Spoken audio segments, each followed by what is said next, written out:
Au MRAC, on a la chance de recevoir une grande exposition consacrée à John Armleder, intitulée Yak Diak, qui présente des œuvres des années 80 à aujourd'hui. Et c'est une grande chance pour le musée de réunir cet ensemble d'œuvres de John. Pour moi, c'est un privilège d'avoir la chance de faire cette exposition avec toute l'équipe du MRAC qui a été plein d'inventions, plus que moi-même en fait. Et donc c'était une opportunité singulière de réunir des œuvres de différentes périodes.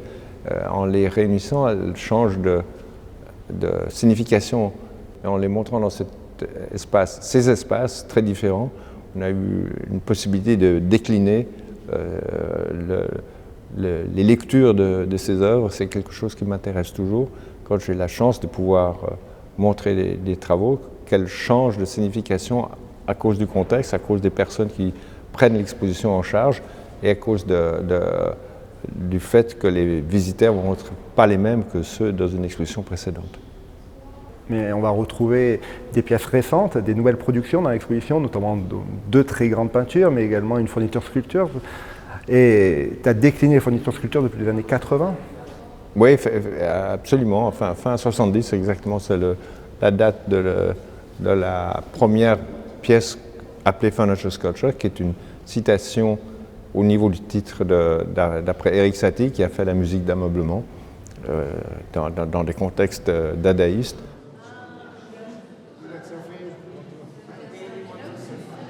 J'ai toujours aimé cette idée-là qu'on présente des choses qui ne doivent pas être utilisées au premier degré, c'est-à-dire qu'elles peuvent servir de fond. C'était ce qu'on a fait ici, notamment où il y a la peinture avec les splashes. Et c'est un autocollant qu'on mettait dans les années 60 sur les voitures, comme si quelque chose s'était classé sur la voiture. Et je l'ai repris littéralement, un que j'ai trouvé, et on en a fait une peinture que j'ai utilisée sur des toiles, comme peinture murale ou comme peinture murale semi-invisible comme on a fait ici.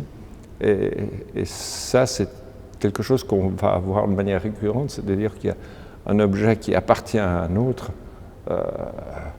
domaine, en quelque sorte, qui est recyclé dans mon travail et qui sera, ou dans mes présentations, disons, et qui sera de nouveau recyclé d'une autre manière ici et là, et pris en charge dans des contextes comme cette exposition, par l'équipe du musée, qui vont donner des significations différentes à toutes ces présentations-là.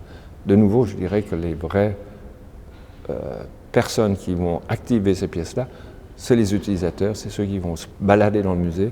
Et dans la plupart des cas, dans un musée, on n'a aucune idée de ce que les gens emportent comme de leur expérience de la visite d'un musée, quel que soit le musée d'ailleurs.